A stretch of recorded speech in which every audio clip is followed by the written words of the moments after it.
Nang painit ang Miss You favor at ang ilan sa pinaka-excited, ang Becky fans na ngayon pa lang ready nang makipagsabayan sa pagrampa ng Miss You candidates. Makichika kay Aubrey Carampel.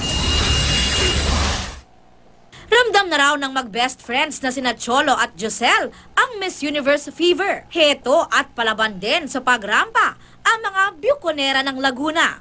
Sila raw ang makakalaban ng ating pambatong si Maxine Medina. Andrea Tubar, 23, Colombia.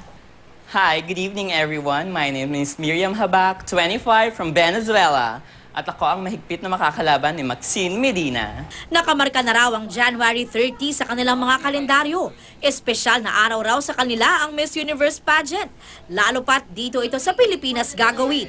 Nagsimula raw ang interes ni Josel sa Miss U nang manalo ng first runner-up noong 1999 si Miriam Kiambao. Napanood ko lang po siya nun sa TV, sa news na yun nga po nadapa siya, then bumangon ulit siya, yung tumayo ulit siya. Yun, na nag-trending siya nun. Wala raw silang budget na manood sa MOA Arena, kaya sa TV na lang daw nila ito aabangan. Sabay-sabay po kayo ba nanonood sa isang bahay na lang po? Sa TV? Opo, TV. Aabangan nyo siya sa TV? Aabangan. Minsan lang po yun mangyari dito naganapin dito sa Philippines yung pageant. So, very excited po talaga ako dun sa mga mangyayari at saka kung sino po yung mga mananalo. Talaga namang para sa mga Becky, tila national holiday ang Miss Universe Coronation Day. Totoo yung joke na sarado ang mga parlor. Totoo yung mga joke na yun. Pati yung repeat, inuulit ko, yung pinapanood ko talaga kasi hoping ako na maiba yung resulta.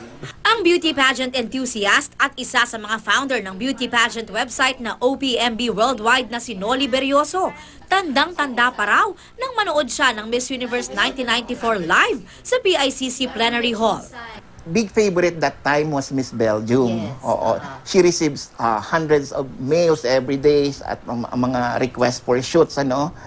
Marami siyang fans. But sad to say, she didn't make it even in the top 10. Of course, si Miss Australia, Michelle Van Aimran, one of the big surprise was si Shmita. Nagsimula raw ang hilig niya sa beauty pageants nang makita ng personal si 1973 Miss Universe Margie Moran.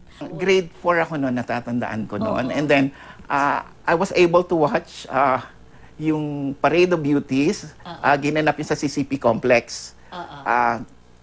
Staging-wise, yun ang pinakabongga, ha? Excited na raw siyang mapanood muli ng live ang Miss Universe sa January 30 sa MOA Arena. Aubrey Carampel, updated sa Showbiz Happenings.